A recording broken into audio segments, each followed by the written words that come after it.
Cheryl, and were you or either of you on this morning?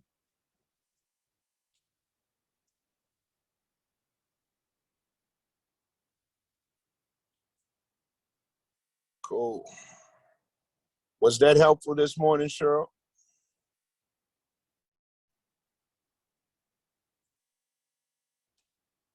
Good. All right. Well, we're going to go ahead and get started. And so tonight, uh, normally, what I would normally do is I would talk to you guys. It was right on time. The struggle is real. Yes, it is. Yes, it is. The struggle is definitely real. Um, so what I do on Wednesday nights is I give a recap of what I discussed on Wednesday morning. I kind of expand on it. And I'm not going to do that tonight. Um, I'm not going to do that tonight because there is this principle that I have been developing for leaders as well as for leaders of organizations, leaders of business. Hey, Erica. Hey, Rashawn, of businesses. And this principle really has helped. I believe this principle can really help you when it comes to focusing in on your business, especially the type of business that we're in. Now, this principle is not something that is brand new in concept. So I want you guys to understand it. It's not this new revelation in concept, but what it does is kind of help you streamline. If you've been in this particular business under this model for any period of time, then you know that about 20% or so of the people that you bring into the business as dispensary owners actually do some type of work. Everybody else that you bring on probably are not working as much as you would have liked them to work and as much as they actually said and or intended to work. How many of you would agree with me with that? I just want to kind of check the temperature of the room to make certain that what I'm saying is in alignment with where some of you may have been. How many of you would agree? Thank you, Ann. Thank you, Erica. I appreciate it. Y'all know I like when y'all talk back to me. Thank you, Rashawn. Thank you, Cheryl. Perfect. So the truth is, we understand that there's about 20% of the group that's going to actually do the work that's going to help you to advance and they themselves advance. Now, but how many of you know that, how many of you would also agree that you spend a lot of time in the 80% category?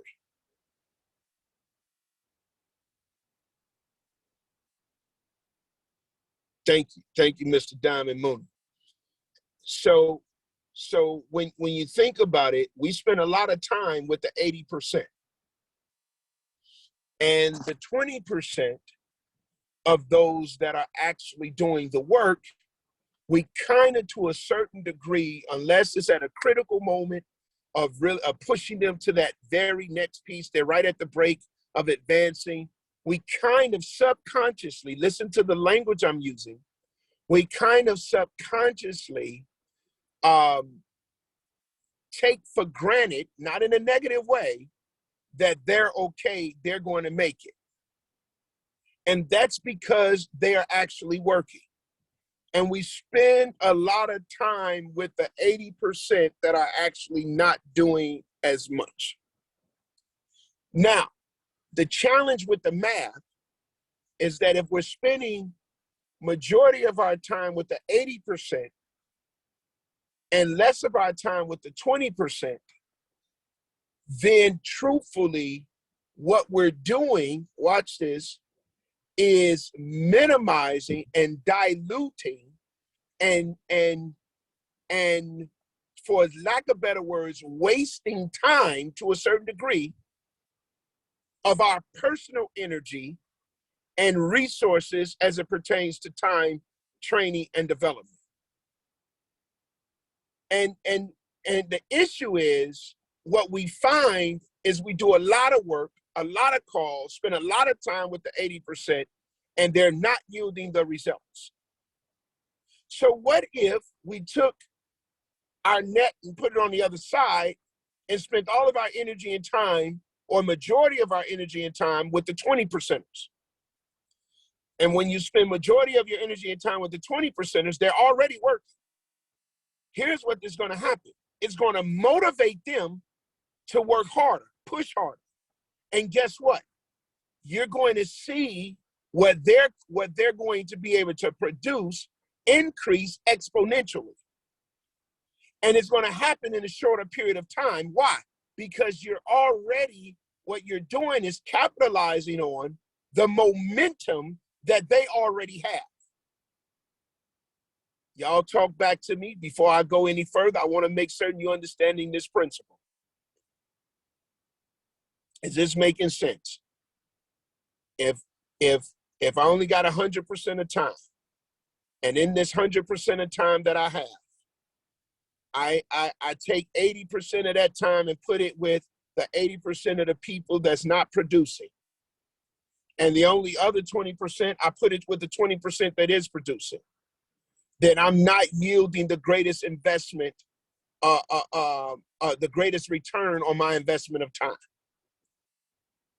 But if I took 80% of my time with the 20% that's actually doing the work, are y'all seeing this? Then now I can help that 20% exponentially grow and make myself available 20% of the time for the 80%, because we understand that majority of them are not going to move beyond where they are anyway. Now, this is training. This is closed door training. This is for leaders. So I want us to have tough skin about the conversation we're having. So the Power Six principle for me deals with focusing on the 20%. Now, this Power Six principle really is for those leaders that have 12, 13, 14, 15 dispensary owners within their organization. And you can identify at least 6 of them that's actually trying to push. This Power Six principle deals with time, it deals with people, it deals with training, it deals with development. So what does that mean? So the Power Six principle says to identify 6 people in that 20% category. 6 people that you could believe can help you carry the weight to get you to diamond, and then as a result of helping you helping them get you to diamond, they're also advancing. So that's one thing. Identify those 6 people. Stop spreading yourself too thin. You can't be all things to all people. Not in this business, because people will waste your time. And you must understand that time is a valuable asset. So identify with 6 people. That's all I want you to focus on. Focus on that 6. Now, for those of you that got big organizations, do some stuff that Minister Mooney does. Have a group training. He does Monday Night Monopoly and all those different type of things. What if I only have 1 person or none? Oh, that's perfect. Identify 6 people that you believe that will take advantage of this opportunity and lock in on them. So that's why the sixth principle works, because whether you got 0 people or you got 1 person, you start with that person. If you just got 1, start with that person. And you and that person work to get to 6. Because really all you need is 6 people that's going to run to help you get to the top. If you have 6 people, and let's say out of that 6 people, if we going diamond, we got 2 people, 2 runners in each leg. That's 3 legs. We gonna get where we need to go. Though that's 6 people. If you got that 1, you got to grow it to 6. 6 is your magic number. What Coach Dan is saying is, hey, listen, 6 is the magic number. So wait a minute. It sounds like you're telling me I should be looking for 20%ers in and out of the business. Absolutely. Absolutely. Absolutely. You need, when you're building a business, you want to identify those. You got to know who your target market is. And in this case, if you say, okay, I got a strong customer base, but I got a weak base when it comes to business builders. So I'm going to target business builders. I'm going to identify business builders. Where are the business builders? I want a free trip, but I can't win it without the business builders. Is this making sense? And that's who you want to go after. Now, when you go after the Power 6, when you identify your 6 people, whether it's in the business, in your organization, and you tap into that 6 out of your 20%ers or whatever the case may be, or if you're not there yet and you're looking outside, now what you want to do is you want to have your 6 people talk to 6 people every single day. Y'all get this. You want to have your 6 people talk to your 6 people every day. And your 6 people talk to 6 new people every single day. So now, if we're working the Power 6 principle, that's 36 people being talked to every single day. Right? Now, out of that 36 people that are talked to, on a bad day, let's say 6 of those people actually listen to, say, I'm going to listen to the presentation. And then 50% of those people actually close or become a customer. If you look at the math, that means now every single day your organization got 3 people coming into it, either A, as business builders, or B, as customers. Is this making sense so far? Is everybody understanding this? Any questions so far? And thank you for Dr. Diamond Mooney for sharing questions. Any questions so far? I want to make certain you're following me. I'm not talking about 10. I'm talking about 6. And I'm talking about your 6, talk to 6. That's 36. Out of the 36, we're looking for 6 to at least say yes to the presentation. Out of the 6, we're going to divide that into 2 and we're going to get 3. So that's 3 people a day in your organization. If we just do 5 days a week, 3 times 5. Thank you, Fountain. Thank you, Rashawn. 3 times 5 is 15 people, either becoming customers or becoming business builders. So now we got 6 people that we're focused in on. Those 6 people are talking to 6 people, right? And then I want you to do, watch this, every day, at least 5 days a week. I want you to do a 6-minute, I want you to do a 6-minute words of encouragement touch point with your 6 people. Because sometimes people are just waiting on you to give them the push. Are y'all hearing me? Sometimes people are just waiting on you to give them the push.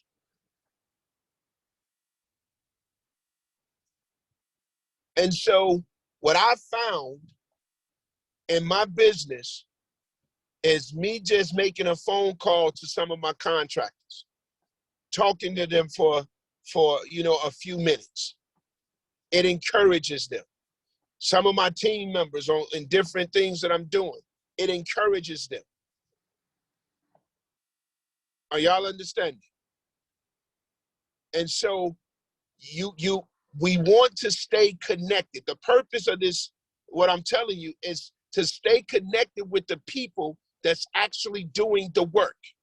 Keep encouraging them. Stay before them. Make certain you understand where they are. These 6-minute touch points is not just for the sake of talking. No, the conversation is, hey, how are you? I looked at your thing. I see you about XYZ away from your goal. What do you have in the pipeline? These are the type of things that you have. When I've coached Minister Mooney and I did not spend a bunch of time sitting on the phone. We hit the touch points. Where are you? Where you want to be? What do we got to do to get you there? How many people have you talked to? Are you staying on top of your 6? And those things help to reset and recalibrate on a consistent basis. Now, he and I did it once a week, and it was effective. I believe he could tell you if it was effective or not. Well, I don't know if he'll tell you the truth with me on the phone, but y'all get the point. But the reality is, you really, really want to stay touching your people. You don't have to have a long, drawn-out conversation, but you want to touch your people. Even if they say, okay, I don't have the time to call and talk for 6 minutes, but what I want to do is I want to shoot a quick text, a quick text sequence. But you got to touch the people that's actually doing the work. And then here's the last piece. For your 6 people that you're dealing with, here it is. Once a week, have a 60-minute training and dialogue. Whether it's on Zoom, whether you come together. Why is this so important? It's beautiful to tap into everything that we do on a corporate basis. But there's questions that they may not ask in this platform. There's conversations that they may not have in the corporate platform. Got it. I'm struggling with a couple of follow-ups. How long should I wait to get back in touch with my potential 6? You know what? Here is the deal, Rashawn. That's a great question. It's really based on how you positioned it in the beginning. For me, every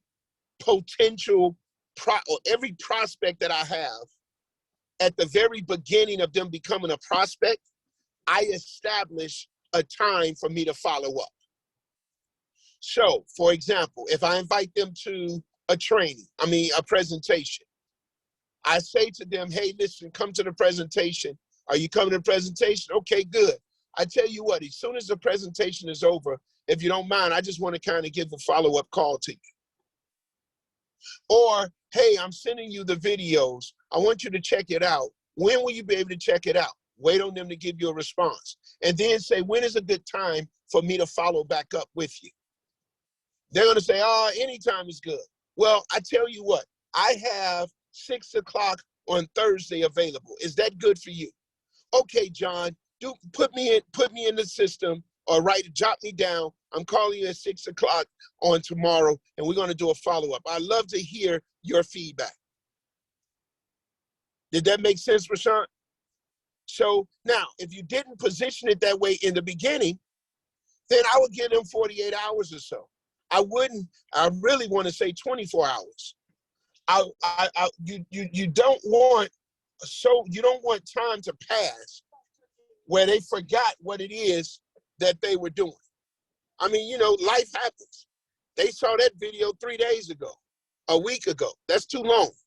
Follow up while it's fresh on their mind, where you can ask a qualifying question. And that question is, what did you like about what you've seen the most? That's the question. Was that helpful, Rashawn?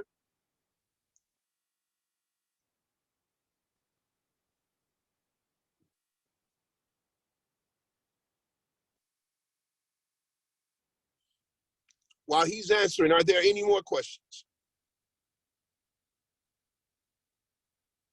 I always want to be, I always want to acknowledge Mr. Diamond Mooney in the room. And so he is a man that is in it. He has boots on the ground. He is boots on the ground. He's always grinding it out. He's at the dispensary. He takes full advantage of every opportunity he can when it comes to Wakana. And so, Mr. Diamond Mooney, do you want to share, give some feedback as to what I've been sharing and teaching on tonight? Man, let me share this. Number one, just gave you a shout out on the Wakana Facebook page of how powerful this training is. Number two, right? I'm looking at the numbers of the people that have showed up, and it's 8 people. But let me say this, those who show up, go up, right? So I want to commend every single person that I see on this screen, right? You show up, we have a couple sayings. People who show up, go up. People in front of the room make the most money, and so on and so on and so on. But Pastor Dan just dropped some nuggets on intentionality. We always talk about Rogers bell curve. We always talk about the early bird gets the worm. And then he broke down this 20% rule. Very, very powerful, right? And I strategically asked him those questions for a reason, because what I like to acknowledge also is, yes, I was coachable. Pastor Dan was my coach, and there was some phenomenal results from him being my coach once a week doing that massive action run. Phenomenal results. Now I want to acknowledge this, and it's 6:56. I want you to look at this is what I love. I'm looking at the number of people that are on this call from my team. I want to give y'all kudos, because when I looked and initially, I'm like, man, it's about 5, it was about 6 people, and the majority, 5, 7 of them were from my team. You get what I'm saying? So on that note, those who show up, go up. Peace out. All right. Well, thank you so much. And I didn't send out a reminder. I did not send out a reminder. Oh, look, you see the team, there go our CSO. There she goes. She doing something. Talk to us. Unmute that mic and tell us what all that excitement is about. All I heard was he said, show up, you go up. So, hey, I had to show up. That's right. So let me say this, you all, when you hear, I don't care what activity you don't see. When you look at what's happening right here, right now, those who show up to learn, that's some powerful stuff, and a lot of people just missed it. Those who grab that nugget and those nuggets he just shared, and you have our CSO right here, who's the first double diamond in the company, right? And we are both tied to the man. Like, how can you miss Pastor Dan at 6:30? That's right. At the 15th of the month. Absolutely. Thanks for shutting it down, Brother Dan. 20% rule. 20% rule. You got to know the numbers. If you know the numbers, you don't get disappointed. You just go with those 20%, because, again, those 20% want to be 1% of the wealth in this country. And so before we switch over, I just want to say something. You all can close out. Erica Zachary, Ann Mooney, and Cheryl Johns. I would like for you to be my testimony this evening as we do Why Wakana. Oh, and Beatrice Foster, I want you to talk a little bit about the Slap Belly Challenge. I want Ann to talk about becoming Ruby in a company. Who else did I ask? Erica, you know what? You do what you do. I want to talk about you being in this business because you wanted a solution to MS, and then to go on, and now you and your husband are building a business. So, okay, guys, Cheryl Johns, and you talk about just finishing this challenge. Okay, I'm giving it back to y'all. Y'all got 2 minutes. Hey, go ahead. You can close us out, Dr. Diamond Mooney. I see you got your finger. Look like you wanted to say something. You're muted. You're on mute. Sorry about that. Real quick, I'm about to let Ann in her group because she's hosting her own webinar tonight. So she probably won't be on 7 o'clock. Okie dokie. All right. So peace out. Congratulations, Ann. Yes. Congratulations. Love it. Leader that Duplication. you are. Good. So, hey, listen, you guys, thank you so much. In the next 30 seconds, I trust and pray that this made sense. Please focus on your Power Six. Think about the Power Six principle that we talked about today. And if you do that, I will assure you, it's going to be successful. All right, let's get to